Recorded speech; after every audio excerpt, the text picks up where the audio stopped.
Pegando aqui a minha cola eletrônica aqui.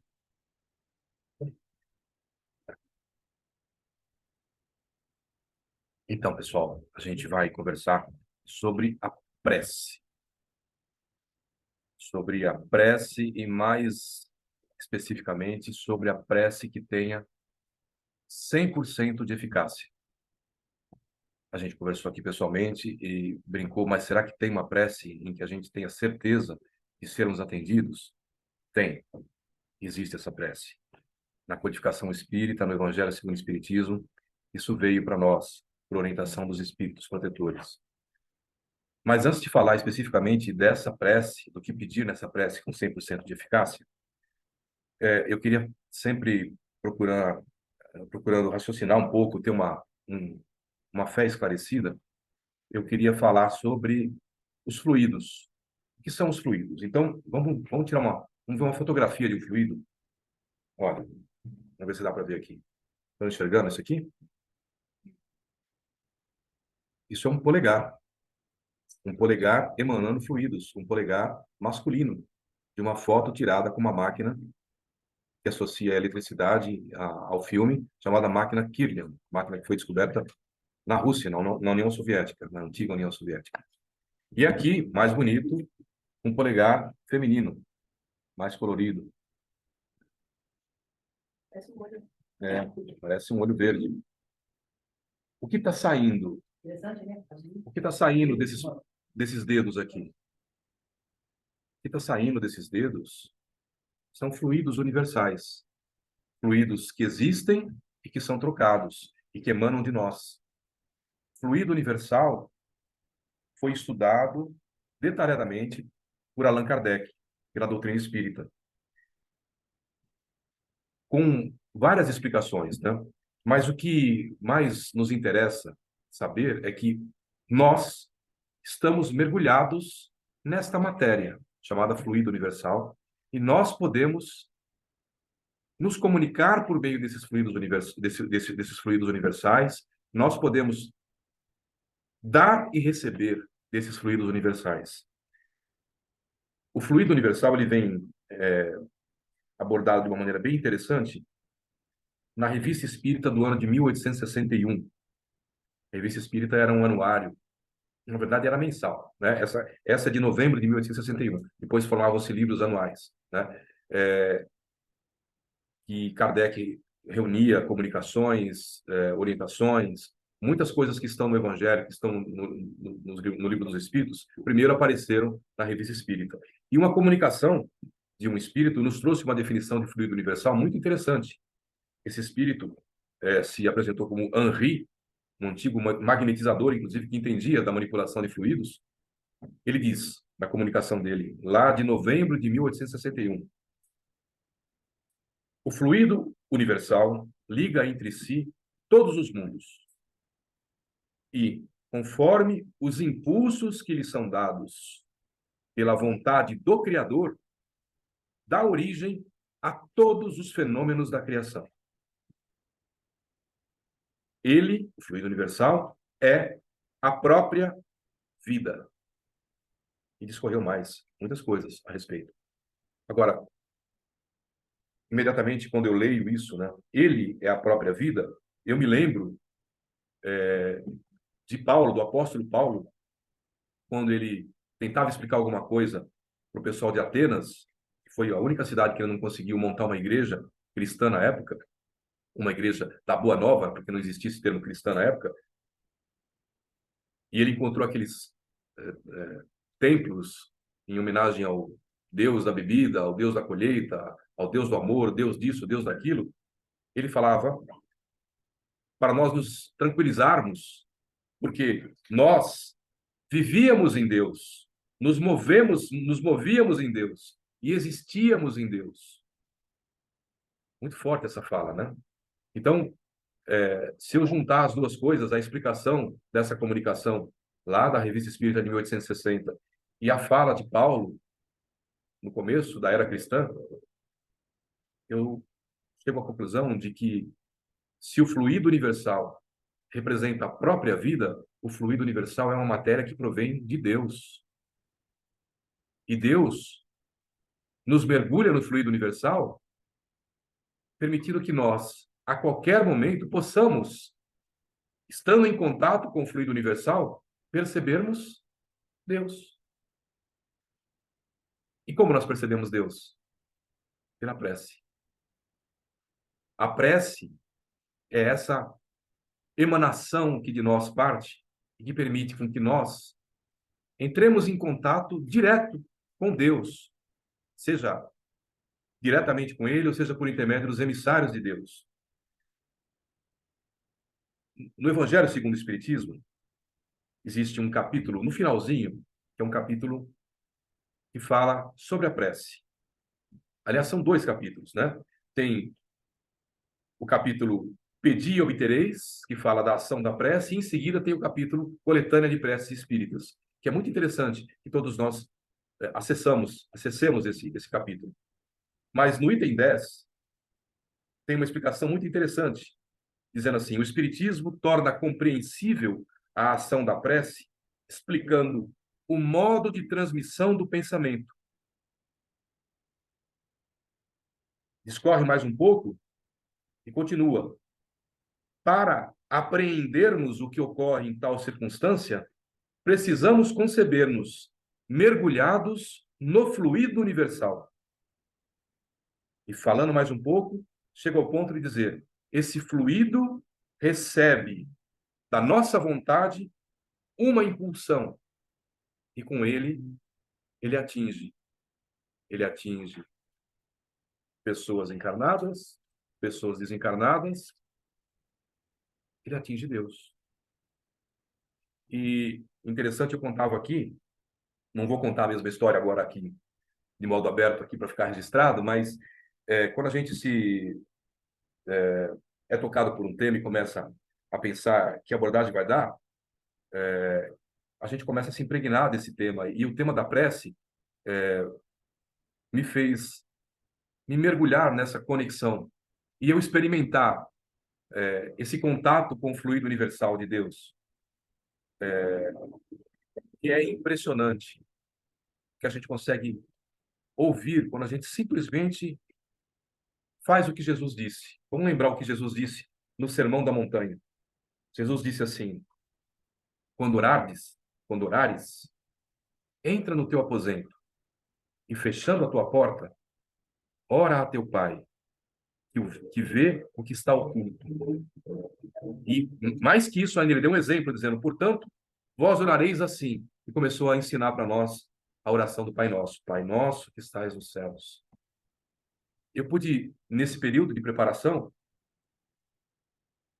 parar nos lugares mais inusitados. Eu contava aqui que eu parei em um determinado momento de dificuldade num elevador.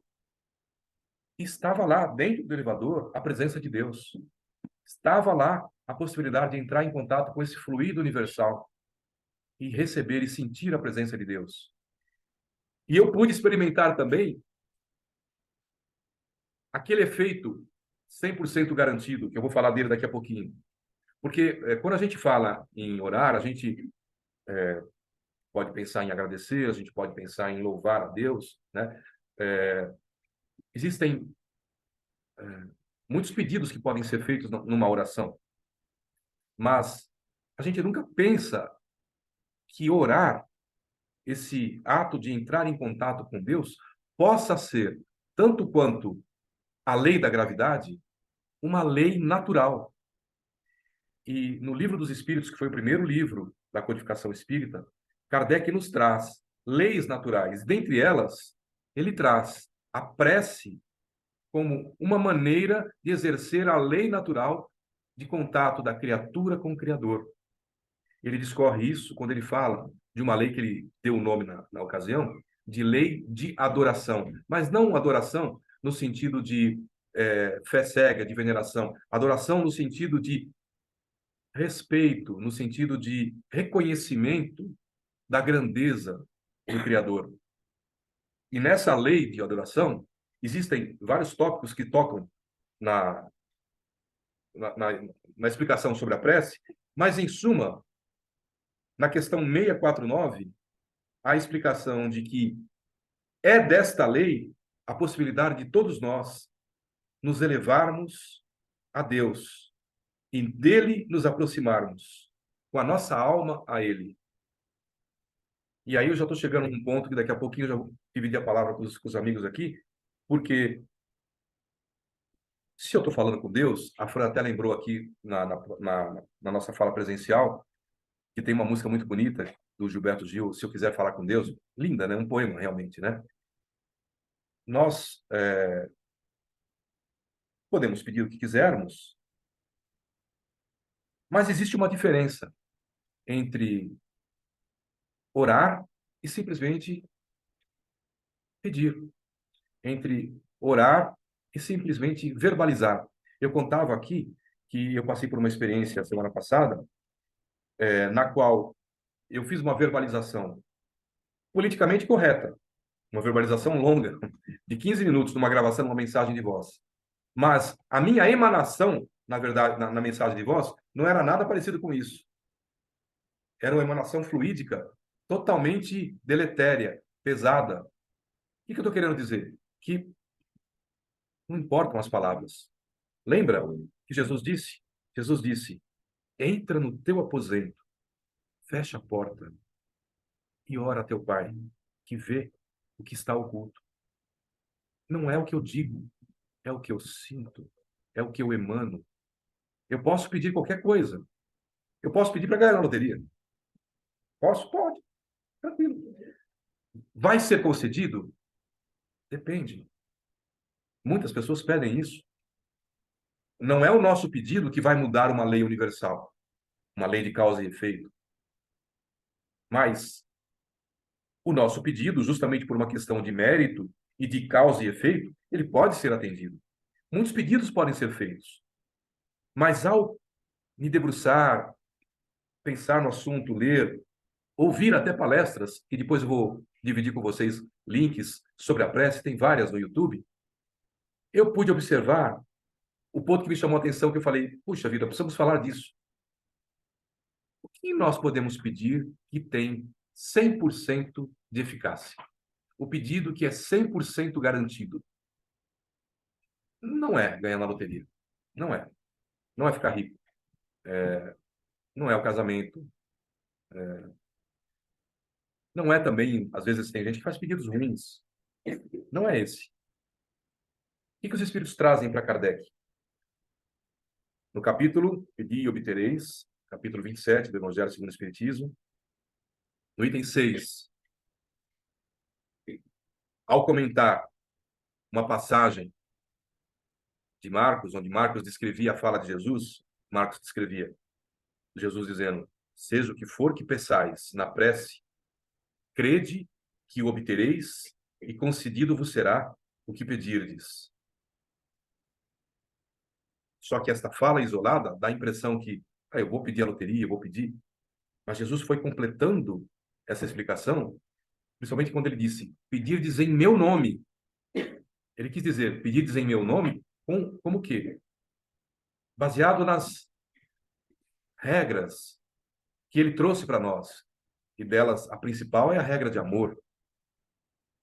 Então, o pedido com amor, que é 100% garantido, é este aqui, olha, que eu vou ler para vocês, que está no item 6, na sequência desse comentário.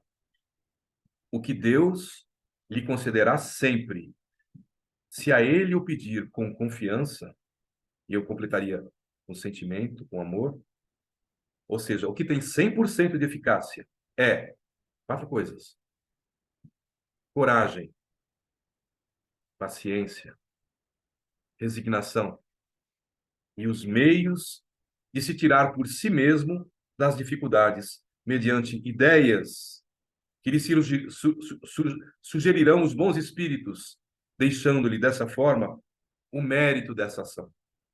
Olha o que Kardec coloca aqui. Se eu pedir coragem numa prece sincera a Deus, será que eu recebo? 100% de garantia. Recebe. Se eu pedir paciência, 100% de garantia. Recebe. Se eu pedir resignação, como eu lembrava aqui, tem uma mensagem linda no Evangelho de um espírito chamado Lázaro, que fala que resignação é o consentimento do coração. Se eu pedir esse consentimento do coração, 100% de garantia.